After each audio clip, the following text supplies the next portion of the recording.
What's good, America? It's your man, Reggie Florima, aka Big Flo, on with another episode of the Big Flo Show. Tonight I had to go back to my relationships and find one of my partners from back in the day, a fellow domer, yes, again, a fellow domer, seventh round draft pick from the Carolina Panthers in the 1999 draft, All-American, Hall of Fame type guy for the University of Notre Dame. Please put your hands together for Kory Minor. What's up? So my sound effects, man, that's the one thing I got to get my sound effect game right so I can get the thing, man. But what's good, Kory? How you doing, Big Flo? Appreciate having me on. First of all, let me just first of all, I see the intro. I'm not on the intro. I see Big Brown on the intro. So this thing been going on for a long time. I've been doing this. This is like one of those COVID things that's one of the good things that came out of COVID. You know, one of the good things came out of COVID. You know, we're doing big things. I'm on me and Bobby Brown. We do a show Saturday. It's his show. I'm on it. Thursday nights we do the Hot 16 Sports Freestyle. We're about 17, 18 episodes into that one too. We just trying to do big things, man. That's all we're trying to do. I like big things, man. I'm all about big checks, big money. I'm all about it. I'm all in for sure. I'm with you. That's what's up, man. That's what's up. Good, man. So, you know, I thought, man, it's been gloomy in Chicago. It's been cold. It's summer today. We got 45 degrees, so you can't tell me nothing. 45 degrees today, Chicago. Melting snow, everything. That's warm today. We barbecuing. We got the grill. We got steaks on. It's time for barbecue in Chicago. I don't hear nothing negative. No, sir. You know, I needed some energy, man. It was doom and gloom. I said, man, let me get Kory Minor on here. I got you. I know you like to bring the energy. Let's go, man. Let's go, man. So Kory Minor, for those who don't know, talk about it, man. You came up to California. Yeah. So I guess that means you started Notre Dame in you started in 95. Right, 95, brother. 95. So we just missed each other, but the brotherhood, it carries over. At least two recruiting classes. Same family. Do whatever. Coming out. What part of California you from? I'm LA, man. Born and raised, man. LA. Yeah. That's fantastic. How did Notre Dame get you out of LA, man? So let's talk about your story. How did you get started in football? So I didn't play football till like 7th grade tackle. My mom was not having it, right? Okay. And she didn't want to do that. But my buddy's brother was like, "Hey, Kim, they have sign-ups." She was like, "Boy, shut up. Be quiet. Kory's going to hear you, you know." And I signed up, man. And let me tell you, I was uncoordinated, brother. I really was. I ain't gonna lie to you. And I had to work. I had some natural talent a little bit, but I had to work. I really did. But from a Notre Dame standpoint, man, listen, since I was 6 years old, man, it was my dream, man. 6 years old, I would sit every Saturday morning, Indian style. I had about 4 or 5 bowls of Captain Crunch cereal, and I'd be glued to this TV, man. The fight song, the pageantry, the Golden Dome. That's the energy from all that sugar. You still got some glucose in the muscles, whatever, glycogen in the muscles. It got you going a little bit. Okay, a big cereal guy. I knew we would figure something out. Yeah, man. And I was hooked ever since, man. And I couldn't do anything about it for 8 years, right? Because the time I got to high school, right? So it was an 8-year dream of mine. So I put posters all over the wall. I put, hats, everything. I had to see it every single day because in that process, man, at 6 years old, 7, 8, 9, family starts saying, "Kory, that's kind of a tough goal. Why do you change your goal?" And then, I kept hearing that across the board, man. Finally got to my 9th grade year, Bishop Almont. Heard the same thing. "Dog, come on, bro. You're black, single mom. You're not very good. It's not gonna happen. Like, give it up, bro." And so I would cry myself to sleep many times, Reg, just like, maybe I should give up. Maybe I can't do it. But no, I said, listen, I got back. I created my man cave, my sanctuary, man. When I got back in my room and saw it, I said, okay, we're going to find a way. We're going to find a way. And God is good, man. It happened, brother. That's fantastic. Where else? So when did you turn the corner? When did you start becoming a national recruit? Was it junior year, senior year, sophomore year? When did it kind of show? Did you have a growth spurt? What happened? What turned it from doubters to jockers?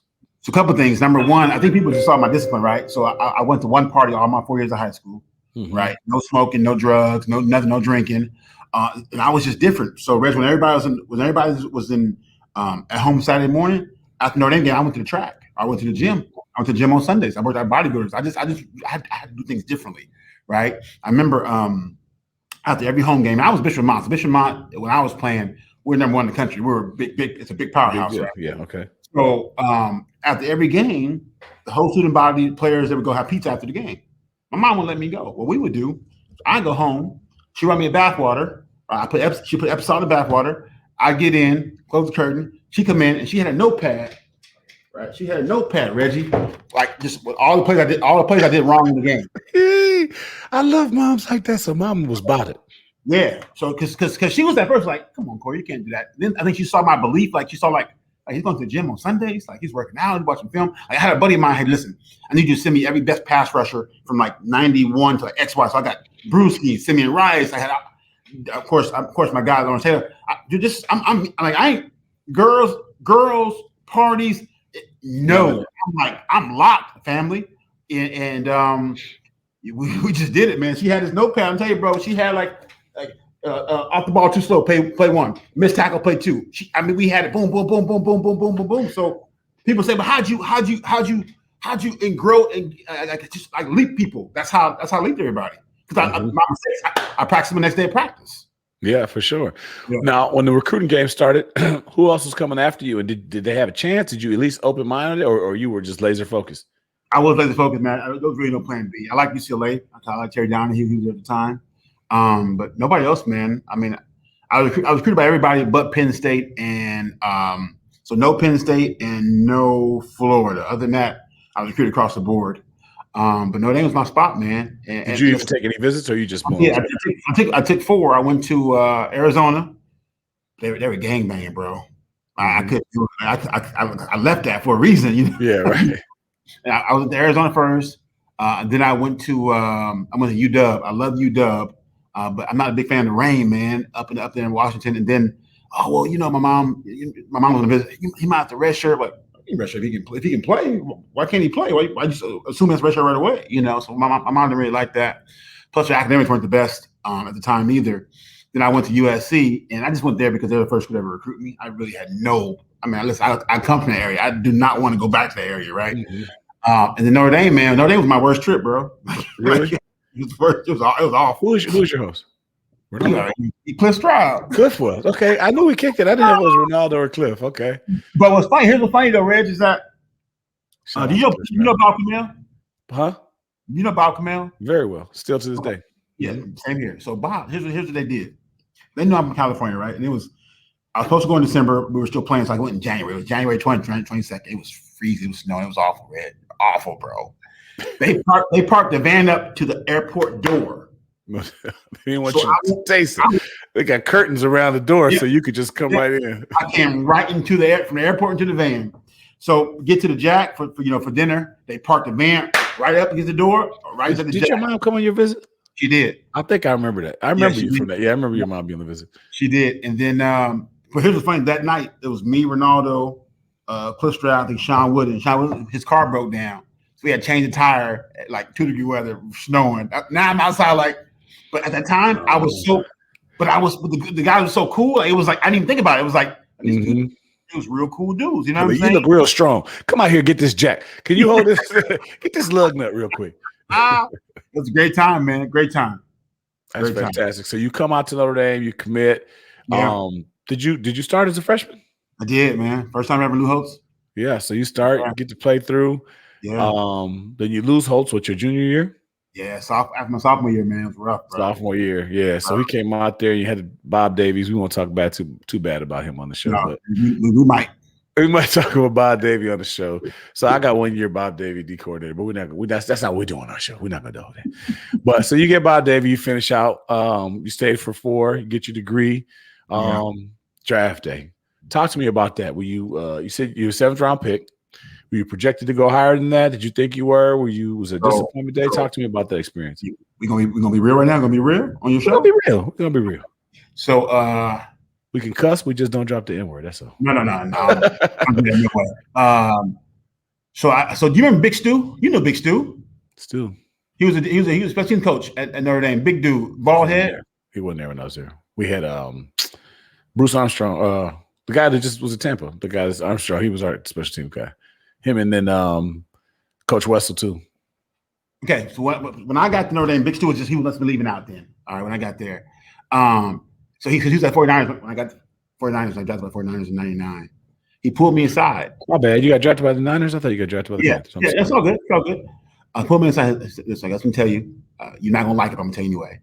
He said, the reason why you went 7th round is some coaches at your program that said you weren't coachable, undisciplined, you weren't a team player, you weren't a leader. We know it's not true now, right? But that's what happened. I was hot, Reggie. Well, hot. Man. Because, I thought you were going to be like, first three, I was Reggie. I was number 2 linebacker in the country. I was hot. Yeah. Yeah.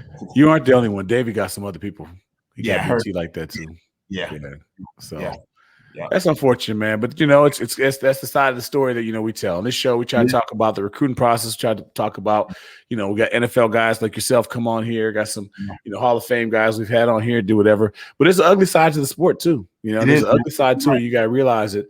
There's a lot of people with other agendas that have problems, and they're gonna make some things that can affect you in a lot of ways. So you got to protect yourself when you get in these programs and really understand. Keep your eyes open. You're exactly right, man. You're exactly right, man. So that was rough day, man. 7th round draft pick, rough day for me. My uncle was there. He kind of consoled me, helped me out. So listen, you made it. You're there. Let it go. I know it's not easy. So I did that. So got down to Frisco, man, and had a pretty good rookie camp. But they had some number issues with receivers, right? So they need to bring more receivers in. And the linebacking core there was all veterans. They had Ken Norton Jr. They had was Anthony Peterson still there? Where's he going? They had AP. They had Tubbs. They had Lee Woodall. Right, so they were pretty deep, right? So Terry Donahue, UCLA, I probably from UCLA, right? Yeah. He was the GM, right? Said, listen, we can't keep you. You want to go over to NFL Europe? I was like, nah, I ain't trying to go to NFL Europe. I didn't know nothing about that, so I was like, I can try Europe, man. I got a degree, so I'm good either way. I mean, messed up. I'll go get me a job. What you talking about? Right. And so exactly. So I still believe to this day, man, that the 49ers got me a job at Carolina. I kid you not. So they sent me home. And I was home for a week, bro. And Carolina called me up, and I went and worked out and got the job. Played there 5 years, man. I really believe someone called, because my coach there was Sam Mills, late great Sam Mills. I believe somebody called over there, and because it was just too perfect. It really was. So now, did you play with? Was Kennan still there, or was he gone? Tatum. Yeah, Ken was there. Yeah, I was there. When I came here, he was out. Yeah, that's good. So, talk to me about your NFL career with Carolina. Obviously, beautiful part of the country. You know, in Chicago, we're fixated on weather. If you see, it's cold. It's still bad. It's so much snow outside right now. It's so cold. So I'm thinking about Carolina. It sounds so great. Let's talk about the weather. What was the weather like the first time you came out the tunnel? I'm in LA, man. Talk to me about someplace warm. It was a great time, man. 84 degrees. It was nice, man. It's humid, of course. Our training camp in Spartanburg, South Carolina. That's like being in purgatory. It's hot as heck down there. Mm-hmm. But it's a great time, man. Great city. I loved it, man. I played for the great Sam Mills, man. Phenomenal linebacker coach. Miss him to this day. I had George Seifert, who came from 49ers. I thought there's a connection there. Yeah. I enjoyed that, man. It was a great time for me. I was special teams guy mainly. I played here or there on defense, but listen, I got paid very well. Made some great connections, man, in the city. And lived the childhood dream, man. No complaints, brother. None at all. Fantastic. So you left the NFL after a 5-year career, you said, and so now you leave the NFL. Injury, just released, or how did that kind of work? I was one of the few guys that left on my own terms, man. Oh, you just thought you were done? Yeah, I was done. I had a chance to go to Cleveland. I was like, Cleveland's awful, man, and it's cold like Chicago, right? Mm-hmm. So anybody trying to go to Cleveland. So I hit up my agent and said, man, some papers in. He's like, what are you serious? I got my degree, man. That's why I got my degree. I'm good, So we sent it in, man. And I was like, okay, let's move on. We're good. That's actually that's a fantastic story. Because most of the time, my next question was going to be, how long did you go before you gave up? But you said you're done. You're fine. You got your career. You fulfilled your dream. You're at 26, 27 years old at the time, and you say that you're done. What was your plan? What was your outlook after that? I didn't know this. My people, my family always said, listen, you can do sales, you can do anything, right? Mm-hmm. At that time, Northwestern Mutual was a great company. Had a partnership. They still do it with NFL, right? So players can come from NFL and come to Northwestern Mutual and have your own business, right? Of insurance sales, and it's phenomenal, right? Still create your own business, create your own hours. Got to be a hustler and go-getter, right? And so I jumped into that. My wife and I actually had a partnership. And we bought out, man. We bought out first 2 years, made 6 figures, man. Had a great time. At that time, my wife's like, "Hey, baby, I'm really kind of getting homesick. I want to raise a family. Can we go back to California? We have to. I really like Charlotte, man. Charlotte's a good place. Yeah, kind of a bigger fish in a smaller size pond, especially like LA. You know what I mean? Mm-hmm. And so hey, listen, that's what we want to do. Let's do it. So we went back home to California, and we're still gonna do Northwestern Mutual, but we moved to a city where it was about an hour and a half, 2 hours from downtown LA. I'm not making that drive. There's no way. California traffic, Yeah, ain't too no, much. you know. So actually, I went to go see Lou Holtz. Lou Holtz was coaching at South Carolina. So I Mhm. went to go see him. I met a guy on the sideline. We started talking, and so he said, "Hey, what do you want to do?" I said, I love to be in sales." So listen, I have a connection at the Gallo Wine Company. Well, I didn't know Gallo. They went to Notre Dame anyway. All the Gallos. I had no idea. Mhm. Um, so I went down there and interviewed. And I was like, I got the job on the same day I interviewed, right? Because the Yeah. connection. Man. So I did the wine business for a little while, man. 3 years, man. Enjoyed it. Learning about wine, selling wine.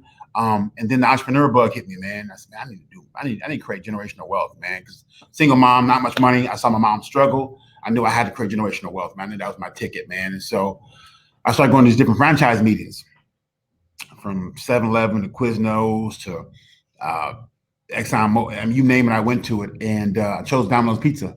Right, Mhm. I jumped in Domino's Pizza, man, and it was definitely a different new experience. But ended up growing to 5 stores, man, doing $10 million in sales, 130 employees, man, and just really learned a lot about business, learned about myself, and a lot about money as well, good and bad. And so got done with that, man, because it's a great business, man. But you realize that unless you get removed, where you get 15, 20 stores where you can actually be far removed and have a whole lot of people in front of you, Yeah, I got enough money to have layers. Yeah. you worry about theft and robbery, man. And because Domino's, because they're open at 2 o'clock in the morning, my stores get robbed at gunpoint quite a bit. You know what I mean? I had a couple Mhm. of girl managers that robbed at gunpoint, so I was like, I can't sleep at night, Mhm. And so I got out of those after about 7, 8 years. And my wife said, "What's the next move?" I said, "Mom, baby, we gotta make generational wealth, man." So I said, "I'm gonna go be a speaker. I'm gonna go be a speaker. I'm Tony Robbins, Les Brown. Right here I go." So I learned that trade, and I spent time watching videos, learning that craft. And I said, "Let's go do it. I'm gonna speak." So I started posting on Facebook, and things kind of took off, right? But usually, I mean, you don't really make good money to be a motivational speaker. The only person I have is Tony Robbins and Les Brown. Usually, you need some type of center point to focus on, right? Right. And so I said, okay, what am I really good at, man? That can kind of I can just pivot, right? Pivot. And so I said, man, I'm really good at building teams Mhm. because I know about teams, right? That's what we all been on. So shoot, I said, how can I create high performing teams? Well, shoot, let me go look at Lou Holtz's plan, right? How I can mix the plan and building teams, right? Reg, man, just took off, bro. It just took off, and so I've been doing that ever since. I now coach clients. Now I'm a business coach, success coach. I now do e-commerce now. I love e-commerce. I'm all about making money while I sleep, right? So I'm all about Mhm. e-commerce, man. So I'm building some e-commerce brands now, man. And my goal is to get to $100 million, man. That's the plan, man. So I'm just grinding, man. Just So grinding. with your motivational speaking, again, I saw your Facebook when it came out, and it seems like forever ago when I started seeing those, and I started seeing some of the clips that you did. I saw how you would kind of meld. You'd wear the football jersey, and you have the Uh, jacket over, whatever. And the one thing you can't coach, one thing you can't teach is energy, right? You're full of energy. So when you have that, it's infectious. So you come out there. How did you? If I'm not mistaken, you do some like car dealership stuff. You did some other yeah. things. Am I wrong with that? Yeah. So kind of talk about your target market on how you would hit that and kind of like where you built from there. Yeah, I just make connections, man. I would do cold calls in car dealerships. A longtime friend of mine grew up. Totally forgot that he got in the car. He was a GM in a car dealership and a part owner. So he gave me kind of my first gig in the car dealership, and he loved me. If you look at my promo video, he's the one on there. And then I just started making phone calls, man. Make phone calls, and people start seeing my videos. Hey, do you do real estate company? Yeah. Do you do title? Yeah. Said, if you have a sales team, I do. You door window companies, solar companies. It just kind of evolved into people seeing my work and me making phone calls or having hiring people make phone calls for me, and it just kind of took off, here, there, and still building it, still not where I wanted to be at, but doing very well with it, man. And now just trying to really grow that. Now I really want to do more trainings. Right now I'm focused on now doing more destination trainings. Right, so taking 8, 9 people to Cabo, right, to Vegas, to Miami, and doing trainings in either in a hotel suite or executive suite, and just really hitting people's business. Like, how do we go from you're at 10 million now? How do we go to 30 million? What do we need to do? How do we do that? I know how to do that, right? Okay. And so So have you created your own sales methodology, or do you follow a methodology that you kind of recreate and yes, add to it? so basically from a standpoint of building sales teams, I've created my own, but it's a little bit of Lou Holtz, it's a little bit of George Seifert, a little bit of Sam Mills. It's all team based stuff, right? Yeah. I just applied it to business, right, and then just tweaked it a little bit. Mm-hmm. And, I find that a lot, in my sales career, and that's what I do. I'm in sales. So I find that, it's interesting because you come across people that have been on teams, and you find people that haven't been on teams, and you can see the difference right away, right? So you see someone who's been part of it doesn't realize sometimes you're the quarterback, sometimes you're the left tackle, sometimes you're the running back, sometimes you're a receiver. And I think you have to be able to be a chameleon and realize that you can play whatever part that they need you to be on the team. And I think a lot of people don't understand they always have to be the quarterback. They always have to be this. They always have to be that, and they can't kind of process that. How do you make those parallels when you're talking to like you said, you did car dealership, you did heating and air, you did all the different things that maybe not have anything in common. How do you find that common point and bring football and sports into that? Yeah, the common point is people, right? It's all people, right? And so at the end of the day, if you're a sales manager or you're the owner of a company, if you don't connect with your people, I don't care who you are, you're not going to be around very long, right?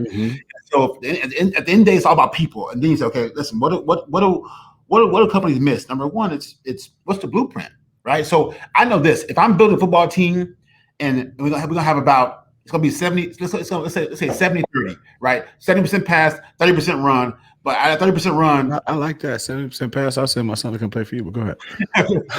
come on. 30% run. Let's say out of 30% run, 18% is going to be quarterback run, right? Well, I don't want Tom Brady. I'm gonna get Lamar Jackson, right? Yeah. What's the blueprint of your team? That's number one. What's the blueprint? You got to know what people look like. You go, hey, cool. Now we got that. Now, next blueprint is consistent training. What happens is a lot of companies that they stop training or they have people train during company time. No. That's either before work starts or after work starts. Company time for you to actually make sales, right? Then to finish that piece off, if I call it daily target, daily goals. Like if your team does not know what the daily target, daily goal is, how are you gonna have success, right? So do they know, hey, today we got to sell 10 doors today? Boom. Today we got to make 10 grand today per person. If they don't know that consistently, right, you're not going anywhere. So those three pieces right there is what I use, kind of my core, my program, and then we expand from there. Fantastic. And do you how is that received by people who maybe haven't played sports before? You find like that it's a commonality? Because I use sports analogies in just about everything. Sometimes I use mature analogies and dating analogies, the same thing, because I feel like those are things that people kind of understand. Do you find that going from industry to industry, that's something that's a real commonplace that people can grasp right away, or sometimes you got to kind of scale it back a little bit? No, man, it's funny because I believe right away that they grasp right away, which is interesting. And even the females, right? They're like, oh yeah, my favorite person is, oh man, you know who that is? And I wish my wife as well as my mom are big football fans, so of course they should know, right? So no, man, it's received very well for me, and I just kind of catapult that. Then, like you said earlier, man, my energy, man, is infectious, man. So I'm jumping around the room, man. I'm flipping, I'm doing cartwheels, man. I just do things people like. I give people an experience. Like it's one thing to go see I'm gonna give you an experience. It's not like, hey, we're gonna see this guy speak. I'm gonna give you an experience, right? You like that. I'm tired watching this guy. He makes me tired. Yeah, but you're right. He kind of keeps things going and gets people in that situation and they go. So is it with the program, are you kind of come in one time, you spend a little thing, or do you have a follow-up package? You're going to be there for 6 months, a year to kind of do different things like that? It's funny you said that because I got out. I still do it. I got out, but I'm not a big fan of the one-offs, right? Because it's you get excited for a couple of days, you're jacked up, you're pumped up. Oh, let's go. We had Kory last week. Let's get it all. So you're like, well, I don't really find it. So I like to come in and spend time with the company. So come into presentation and then maybe spend 4 weeks, 6 weeks, 8 weeks with the program. So we can keep nurturing the stuff I'm talking about, and really I can really help them advance and really drive the needle, man. So I much rather have long-term partnerships than one-offs. That's absolutely true. So I see that. So you're doing great with that, with those gigs. I don't know how often you're kind of working it, but what else are you doing? I see that you're also a high school football coach, right? Yeah, man. So I'm down here in Orange County, man. I guess I'm on year 5 now, man. We just got licensed to play today, brother. So hey, congratulations. Illinois starts. I think Illinois starts Monday.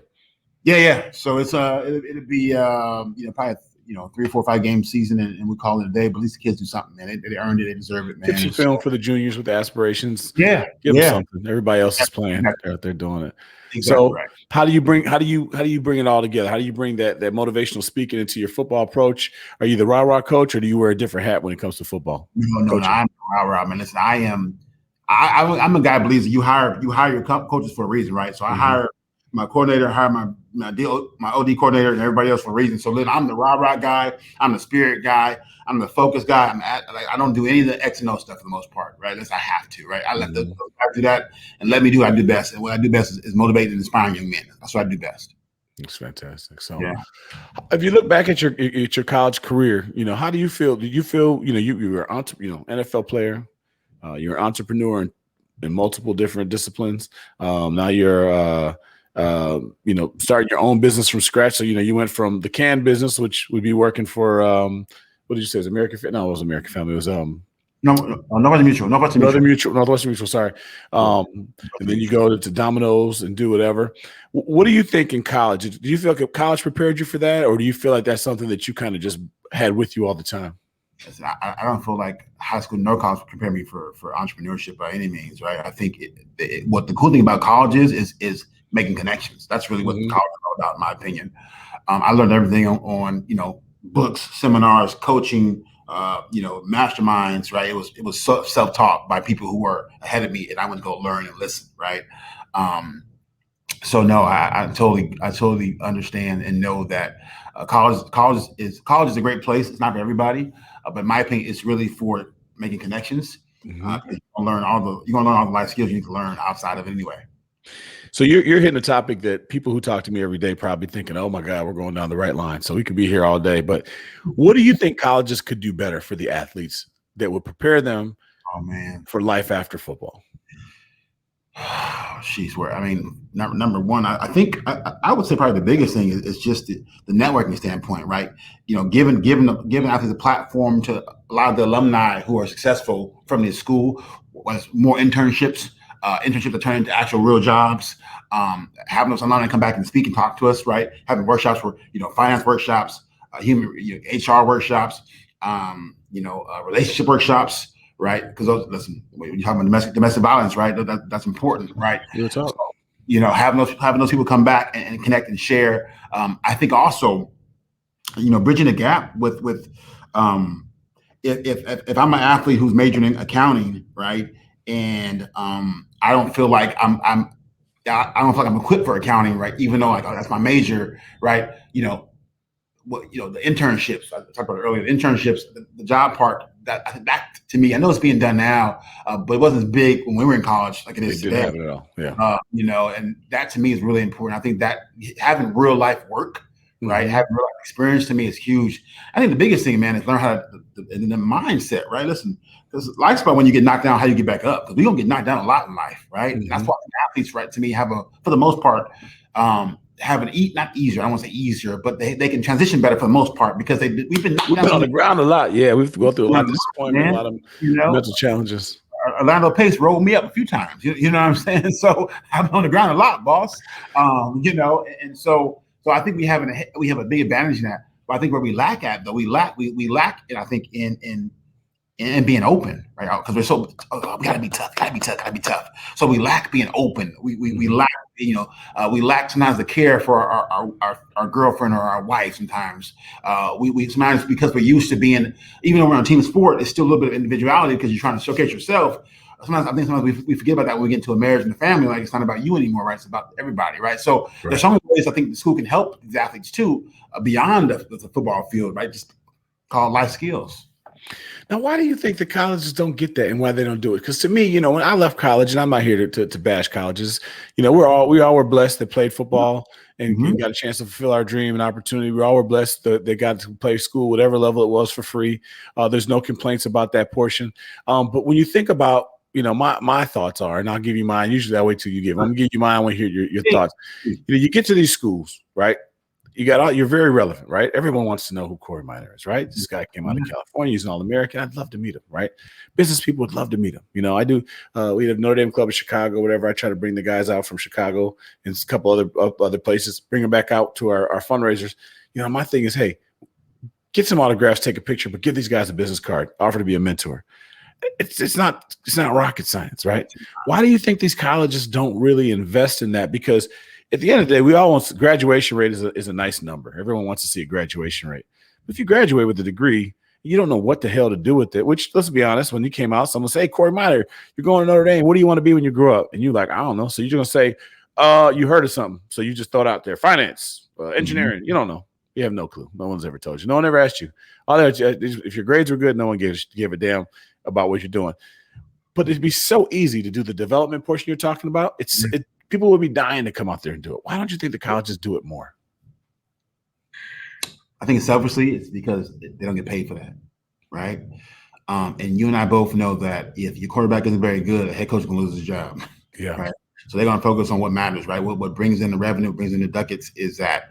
Now you have some coaches like Autry Denson who did that kind of stuff, right? Because he understood the value in it, right? Mm-hmm. Shout out to Autry, Butch in Charleston Southern, but unfortunately, it's not countrywide in a sense, and it's a sad commentary because it was the same thing I felt in NFL, Reggie. I mean, listen, you all these players who are going bankrupt, losing money. You can't tell me that if NFL called up Merrill Lynch and they wouldn't want partnership in a heartbeat. Come on, totally would, right? Just what the NFL should. Mm-hmm. See, the difference in the NFL is, though, now you've given a young guy some money and some power. So now it's hard to tell me something.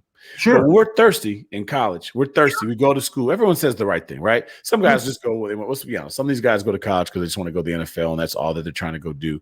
But at the end of the day, you're trying to make some money, right? You're trying to be successful in some way. Some people think the only path is football. But when you're still thirsty and you're still trying to do that, I think we're a little bit all ears. I think when I got to college, if somebody would have sat me down and said, hey, man, look, dude, you might make it to the league, you might not make it to the league, but look, this is the I'm gonna use the word hustle. It's gonna sound negative to some people, but this is the hustle. This is how you got to work it out. Get out here and talk to these people, these students that don't play football and understand this guy. And, for instance, at Notre Dame, they make you stay with the freshman your freshman year, right? They make you stay with a student that doesn't play football. No one ever told me why. So I just thought, why the hell? I thought I was serving a bid.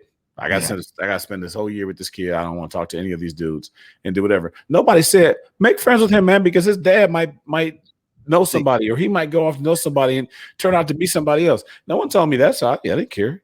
Yeah, I did that. You did that. You understood. Yeah. I didn't know that. Yeah, that's because when your mom, when you was over there in the Epsom salts, it was on the sheet. Your mama put it on the sheet. She said, "When you take your ass over there," I know your mama didn't play. I did know that. I did know mentorship. I did know making connections. I did have everything of that, and so I did that to the best of my ability. Listen, when I was in Charlotte, people would tell you, playing football at Carolina, I was on all kind of boards. I was in board meetings. People like, I saw you on this board. Like, why are you on that board, bro? Y'all don't get it, man. Because I'm about to make this bread. But you did it the right way. I mean, you left the league at your own time. You sat there before you killed your body. You made the money that you had to make. Hopefully you had some nice contracts in there. And then you went right into something else. You went right into something else. You were right into something else. You're doing whatever. There's so few people that do that. Yeah. And I don't want to take away from you and say that what you did isn't special, because it is. But there's more people that could do what you're doing than do what you're doing if they had somebody who could kind of tell them to do that. You know what I mean? You're right. I mean, I think two things: you need somebody to tell you, and you need somebody to listen, right? Yeah. And so I was always a good listener, right? I knew listen, because my thought was, if you're ahead of me, I'm listening to you. Yeah. Right. So for me, what happened? I wrote my first book, called "Make a Touchdown of Your Life." He was the author around here, man. We got to talk about the book. Three-time author. Let's go. So I wrote a book about this guy. Two people.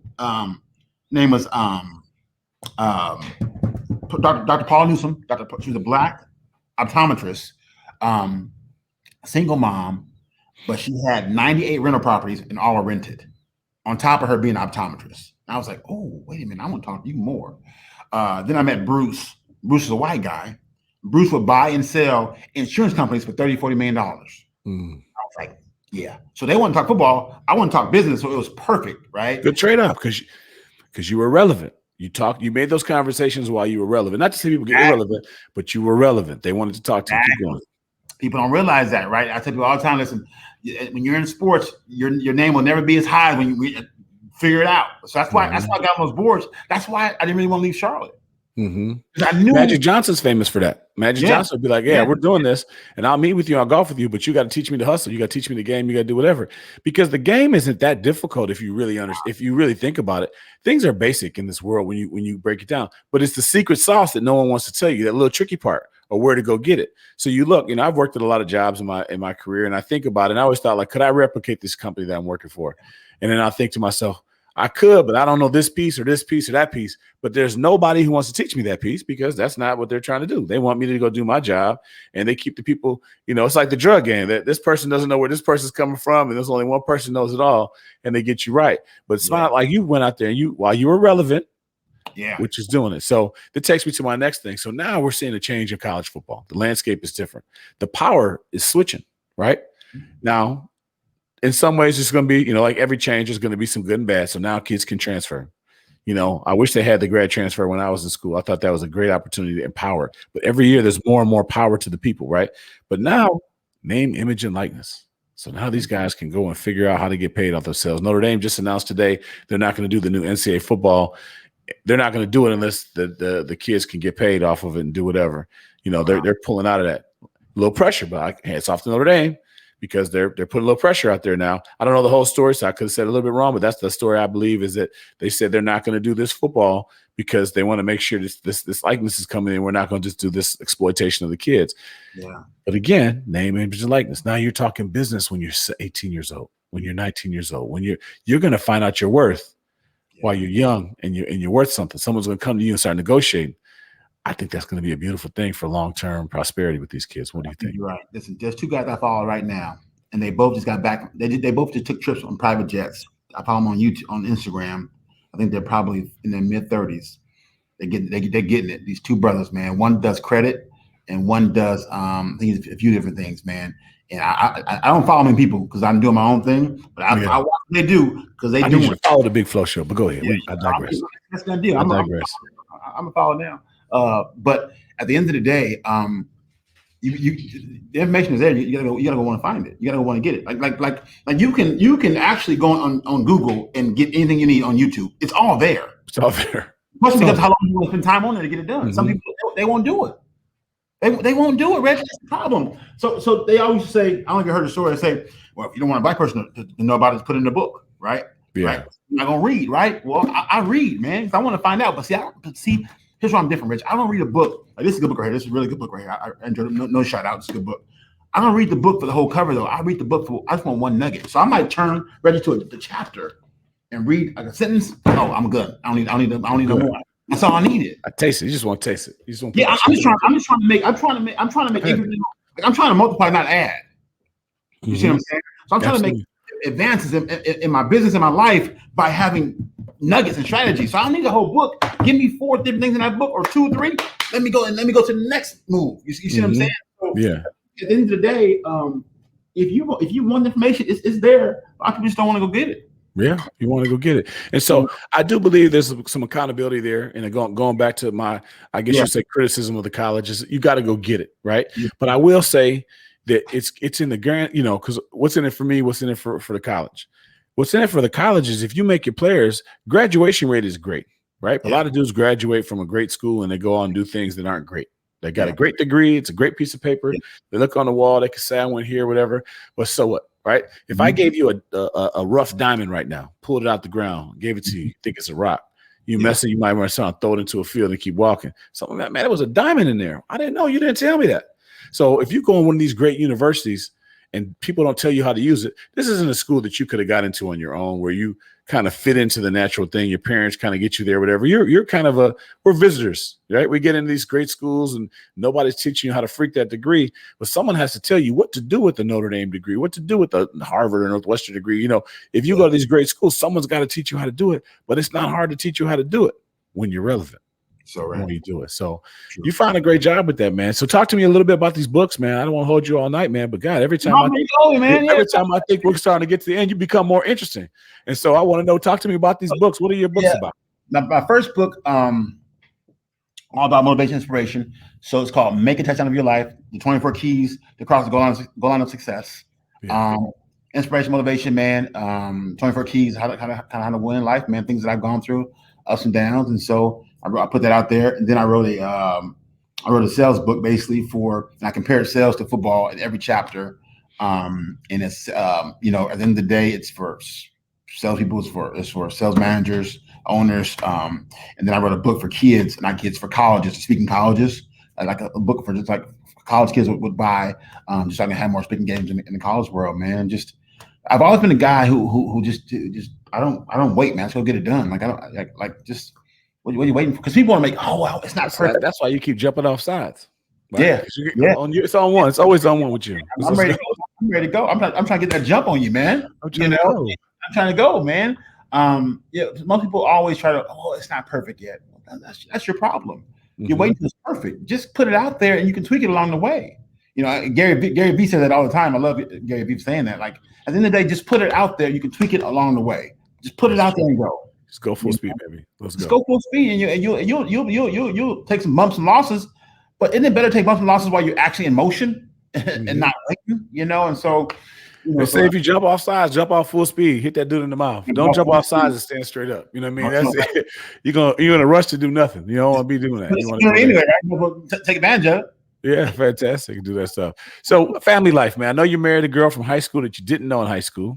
Yeah, we met in line for graduation practice. She said, "Hey, are you Kory Minor?" I said, "Yeah." "Hey, my name's Lisa. I'm going to Notre Dame." "Oh, nice to meet you." I made a connection there. So she went to Notre Dame? Yeah. Oh, okay. I didn't know that part of the story. I read, Facebook, you learn a lot. I didn't realize she went to Notre Dame, but that's awesome. So you got your girlfriend from high school that went to Notre Dame, but you know high school. How many children you got? I got 3, man. I got a 15-year-old daughter, 2 boys, 12 and 11, man. Okay. Yeah, they play football? They do not, man. They play soccer. My little one's starting to pick up football a little bit, but we'll see. Are you trying not to let them play football, or are you just? I am. If they want to play, I will give them every right to play. I'm not gonna push it. I hope they don't play. Honestly, just to be real talk.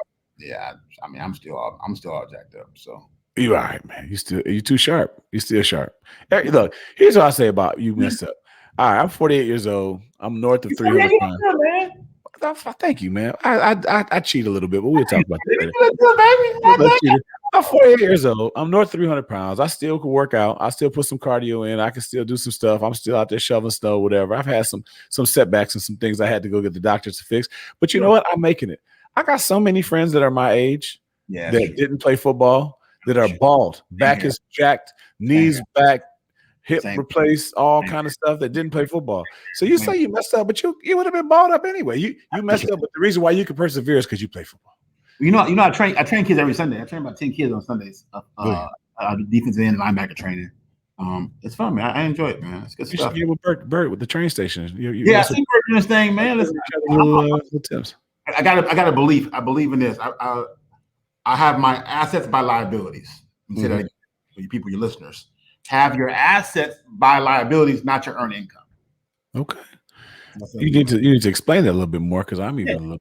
Yeah, there you go. So if I'm gonna buy a car, which is a liability, if I'm gonna buy a Rolex watch, if I'm gonna buy jewelry, if I'm gonna buy a vacation, I'm gonna go get an asset to pay for that. Gotcha. I'm not gonna use earned income from it, right? I'm gonna do assets, right? Okay. So I don't deserve the car unless the rental property can pay for it. There you go. I'm not going into the cash to do it. I'm gonna make sure this does that. It's interesting. It's interesting you say that. I'm gonna invite you to a little Facebook group. Shout out to the investment group that I'm on Facebook. Michael Ali put it on there. But there's a lot of knowledge being dropped on there about some different things. And I never really was that big of a. This isn't gonna turn into a stock show, but I never was that big into stock. I took a bath today though, but trying to take money and saying, I'm gonna put it here and get this and watch it grow here as opposed to different ways, and it's just, I think a lot of times it's just the education, people understand it. Just take a little bit can become a lot if you do the right things with it. But people get these big lump sums in the NFL and they spend it. Nah, take that money and put it somewhere and that money grows and you can live off that and you'll be fine. I love to say, small hinges swing big doors, right? It's like you said, take a little money, right? So, things you can do, right? With e-commerce, right, and the internet, man, you can create an ebook, within one day on Fiverr.com, cost you maybe $10, right? And put it online for $47 and run traffic to it, and all of a sudden now that's one asset, right? You can open up you can do a drop shipping store, which I'm in e-commerce. You can do a drop shipping store, right? The product doesn't come to your house at all, right? You have a website, right? Let's say you sell pressure washers, right? You have a website, pressure washers, right? Excuse me. You go to your site, they order something, the manufacturer sends it to people right away, and you just get paid for it, right? So there's so many things you can do, man, to create assets, right? So you're not buying liabilities with your earned income, right? Rental property. Right, you can get I can go on. That's my forte. I can go on. So that shout out was for Integrity Investment Group on Facebook. Look for it if you haven't seen it. I'm going to invite you to it. If somebody wants to get you to come in and speak to their sales team, how do they get a hold of you? Either a couple ways, man. Let me just get this. I have a new number, so I don't know it by heart, man. I love to get my number out, man. I don't play around. Like you can text me. Hey. Everybody listening out there, don't be sending him no naked pictures or nothing. I know all that, man. I give me okay, married with children. Okay, I know some of my listeners out there. You know what I mean? They might. Know. That's none of the naked pictures. 310-362-9816, 310-362-9816, or Kory at KoryMinorTraining.com. Kory at KoryMinorTraining.com. You can find me there. Got a couple of events coming up. So yeah, if you have same contact information if you want to do the e-commerce consulting or anything like that. Yeah. I want my son to learn how to rush the pass rush. The same phone number. Come on, man. I do Zoom. I got 4 Zoom. And you do hair, right? And I bring it in. I got 7 jobs. No joke though. It's great to see you successful, man. Kory, love you, brother. Made some time for me today, man. I appreciate you, brother. What'd you say? I said I appreciate you, man. Thanks for having me, man. Love what you're doing, man. Keep it up, brother. It's great, man. It's a great show, great informative. Went in a lot of directions I didn't expect. Normally, I know everything that's going to come out, and I didn't do it. Very interesting. I think people are going to want to do it. I'll put some more of his information on the bottom. Again, everybody, thanks a lot, man. Love you, Kory. We out. Appreciate it, man.